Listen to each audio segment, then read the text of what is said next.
मित्रांनो, मार्केटमध्ये जर कोण तुम्हाला 20-25 हजाराची नोकरी देत नसेल तर घरच्यांकडं 5-10 लाख मागून धंदा सुरू करू नका.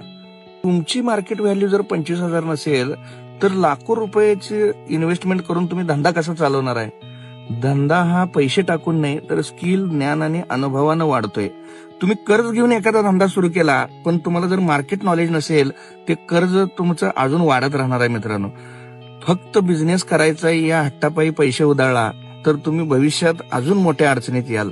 धंदा म्हणजे काय नुसता पैसे टाकणे नव्हे तर तुम्हाला स्ट्रॅटेजी, मार्केट रिसर्च आणि योग्य कौशल्य ह्याची गरज आहे. मित्रांनो, जर तुम्ही स्वतःला विकू शकत नसाल तर तुमचं प्रोडक्ट आणि सर्व्हिस कसं विकणार आहे तुम्ही?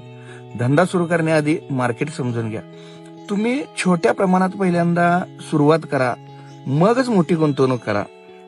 आई वडिलांनी जमवलेले पैसे तुमच्या नॉलेज शिवाय तुम्ही उधळू नका. आधी स्वतः काहीतरी शिकून तुम्ही कमवा. धंदा सुरू करणं सोपं आहे, तो चालवणं अवघड आहे. तो यशस्वी करण्यासाठी स्किल आणि मार्केटिंग महत्वाचं आहे. तुम्ही स्वतःच्या कौशल्यावर फोकस करा. स्वतःला मार्केटमध्ये व्हॅल्यू निर्माण करू शकता काय हे बघा. नोकरी मिळत नसली तर आधी छोटं मोठं स्किल डेव्हलप करा, अनुभव घ्या आणि मगच तुम्ही मित्रांनो मोठ्या व्यवसायाचा विचार करा.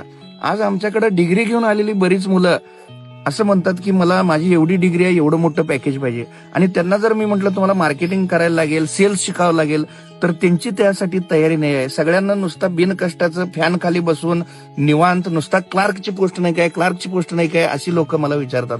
मित्रांनो, तुम्हाला जर आयुष्यात सक्सेस व्हायचं असेल तर तुम्हाला सेल्स हा शिकायलाच पाहिजे. जगातल्या 500 मिलियनियर, बिलियनियर, सगळ्या फॉर्च्यून 500 कंपन्यांचे एमडी आणि सीईओ हे सेल्स बॅकग्राऊंड मधनच आलेले आहेत. तुम्ही सेल्स शिकू शकला तरच लाईफमध्ये तुम्ही टॉपला जाऊ शकता.